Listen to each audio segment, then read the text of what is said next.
பெரிய பெரிய சிவஸ்தலங்களுக்கு நீங்க போனீங்கன்னா மூலவர் அறைக்கு வெளியிலேயே நீங்க நிக்கிற மாதிரி ஒரு சூழல் இருக்கும். சொல்லப்போனா நீங்க மூலவரை தூரமா நின்று பார்க்க முடியும், வணங்க முடியும். இவ்வளவுதான் உங்களால செய்ய முடியுமே தவிர உங்களால தொட்டு ஒரு அர்ச்சனையோ ஒரு அபிஷேகமோ எதுவுமே உங்களால பண்ண முடியாது. ஆனா ஊர்ல வெட்ட வெளியில யாருக்கும் தெரியாம கேட்பாரற்று நிறைய லிங்கங்கள் இருக்குது. இந்த லிங்கங்கள் எல்லாம் நீங்க தேடி கண்டுபிடிச்சு அந்த லிங்கங்களுக்கு நீங்களே உங்களால முடிந்த பூஜைகளை செய்ய முடியும், உங்களால தொட முடியும், எல்லாமே செய்ய முடியும். அதாவது நம்ம எப்படி நம்மளோட தாய் தந்தையர், நம்மளோட தம்பி அக்கா அண்ணன் இவங்களெல்லாம் தொடருமோ அந்த மாதிரி நாம தொட்டு வணங்கலாம். அப்படி ஒரு பாக்கியம் இந்த லிங்கங்களுக்கு மட்டும்தான் நமக்கு கிடைக்கும். இதுவும் பாத்தீங்கன்னா மன்னர்கள் காலத்துல செய்யப்பட்ட லிங்கம் தான், மன்னர்களால் பூஜிக்கப்பட்ட லிங்கங்கள் தான்.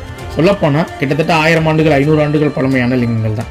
அதனால அந்த பாக்கியம் கிடைக்கணும் அப்படின்னா நீங்க நிச்சயம் இந்த மாதிரி வெட்ட வெளியில உள்ள லிங்கங்களை மீட்டெடுத்து பூஜை செய்யணும்.